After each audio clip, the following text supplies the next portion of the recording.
In the historic neighborhood of Tlaquepaque, Alejandro, a former police officer now working as a private detective, receives a desperate phone call from Carmen, his neighbor. Her dog, Luna, has mysteriously vanished during the night. The street was too silent, as if the neighborhood itself knew something bad had happened. As Carmen sobbed on the other end of the line, Alejandro watched the street's yellowish lanterns reflecting on the colorful, peeling walls outside his window. He knew this wasn't just a lost animal. There was something wrong in the air. Resolved, he puts on his worn leather jacket and grabs his old notebook. More than just a favor for his neighbor, he had a feeling that this search could lead him to answers he wasn't ready to find. Alejandro starts his investigation through the narrow streets of Tlaquepaque.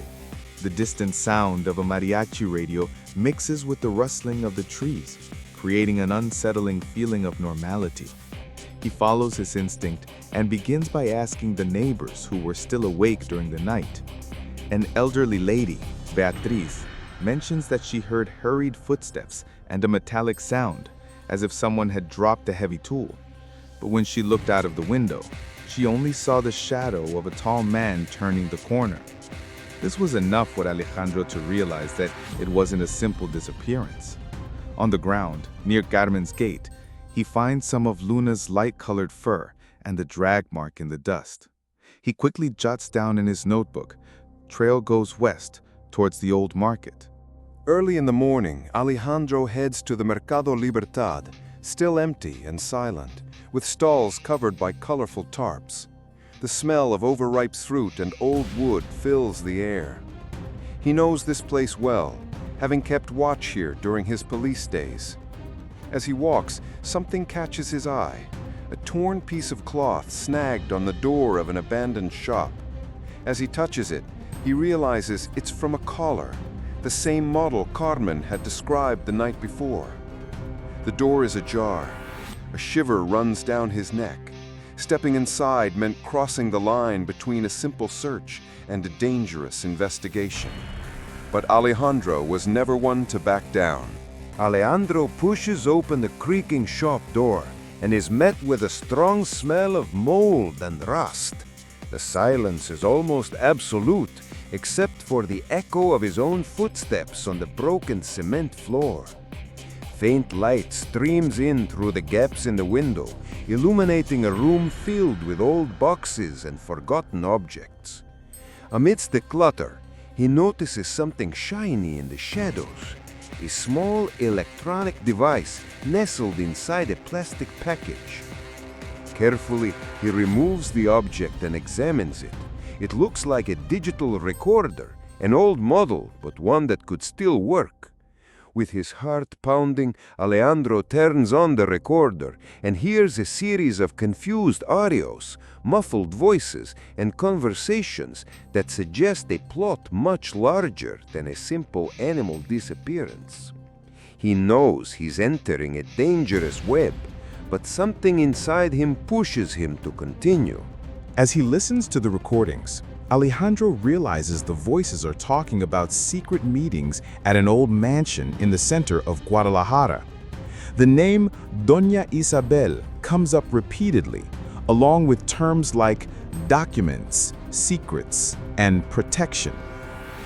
Each word seems to carry a dark weight. He tries to write down as much as possible, but knows he can't waste time. The investigation is taking a turn he never imagined, and the neighborhood of Tlaquepaque, with all its colorful history, now seems to be hiding much deeper shadows. With the recorder safely tucked away, Alejandro decides his next stop will be this mansion. He knows he needs to find out who Doña Isabel is and what her connection to the dog Luna is, and perhaps to something even bigger that is about to be revealed. Alejandro arrives at the mansion in the center of Guadalajara as dusk falls. Shadows lengthen across the dusty windows, and the rusty gate groans as if to warn him that danger lurks there. The place has an air of ancient mystery, almost as if time has stopped inside. He notices details that few others would. symbols carved into the walls, wear marks on a path that seems to have been used recently. Something in that house is not abandoned, and the silence weighs heavier than the heat of the setting sun.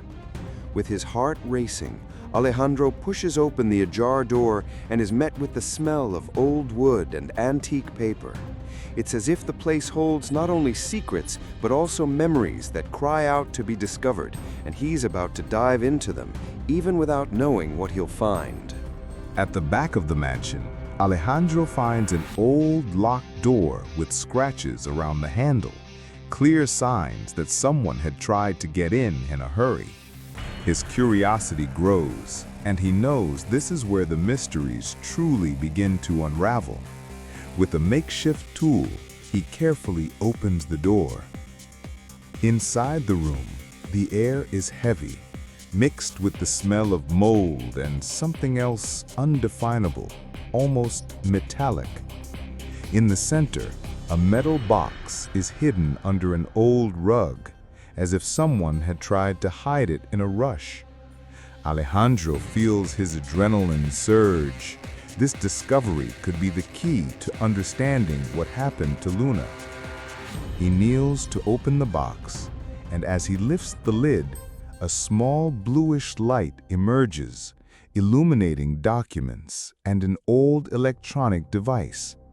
The mansion's silence becomes almost deafening, and Alejandro realizes that what he is about to uncover goes far beyond the dog's disappearance. It involves secrets that could shake all of Guadalajara.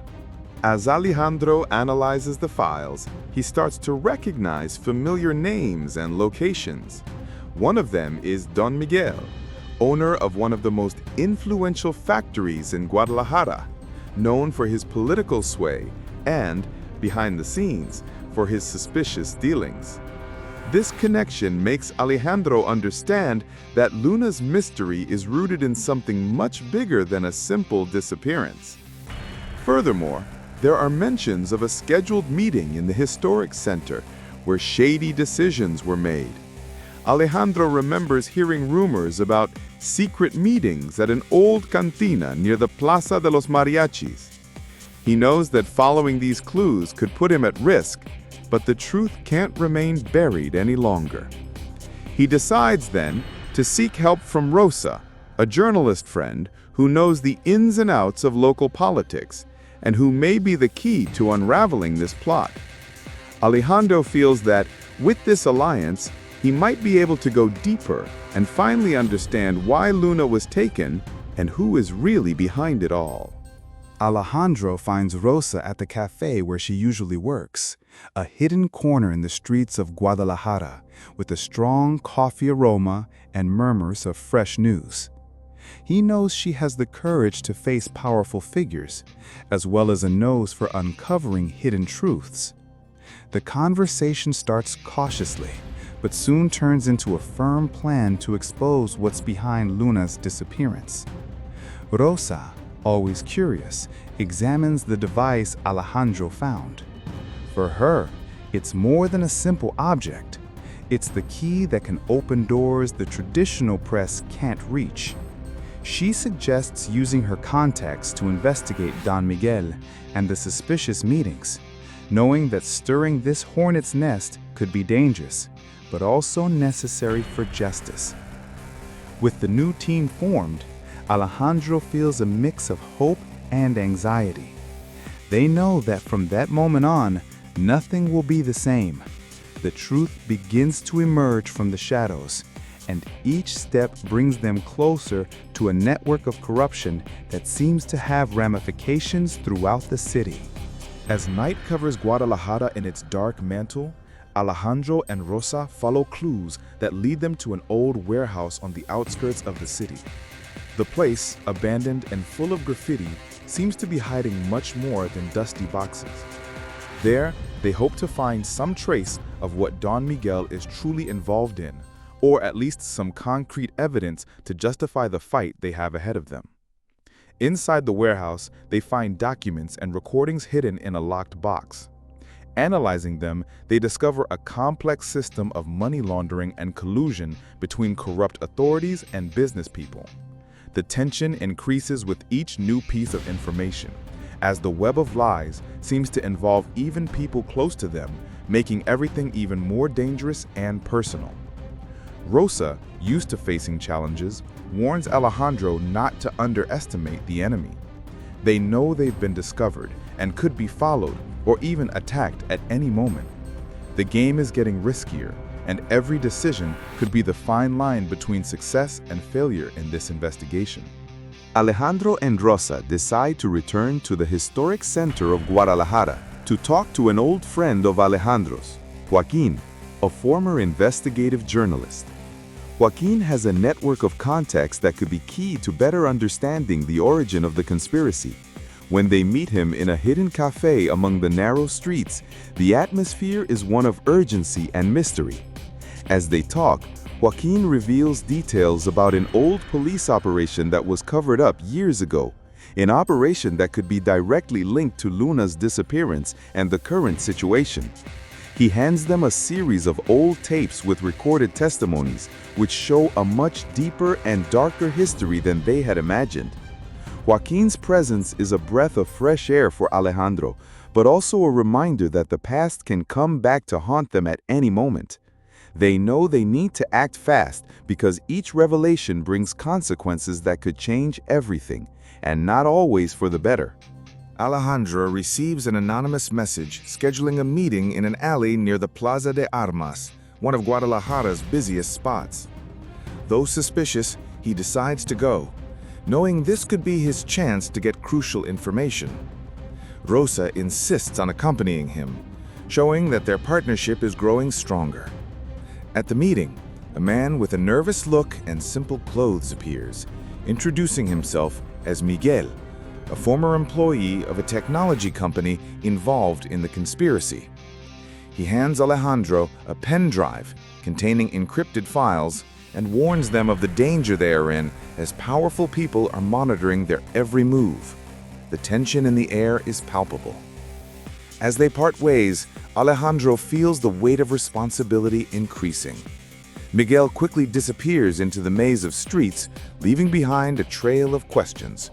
The detective knows he needs to decipher that information and discover the truth before it's too late.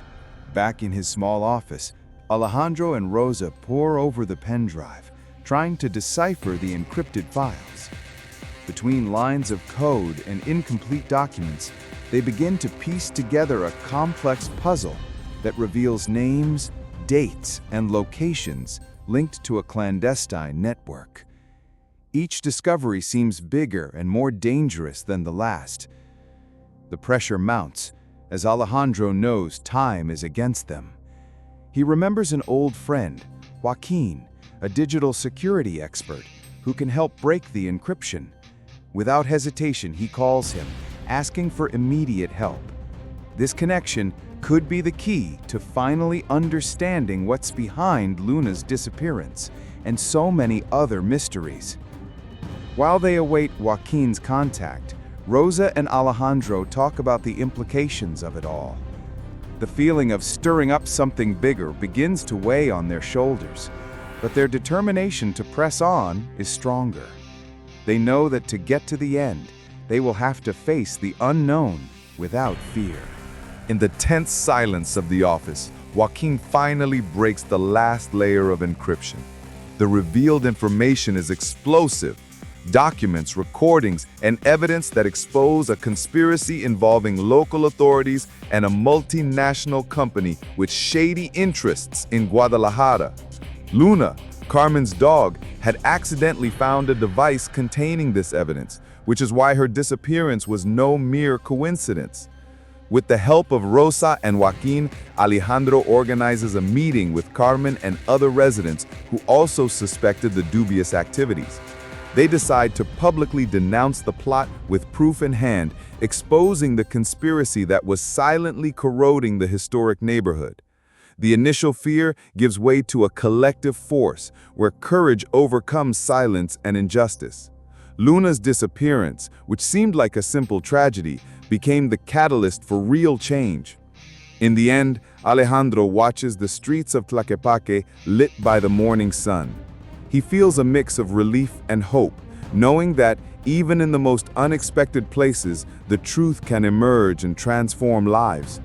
Carmen hugs Luna, finally found, and together they begin to rebuild trust in a neighborhood that, despite everything, never lost its vibrant soul. The investigation is over, but the journey for justice continues, and Alejandro knows he will be ready for the next challenge.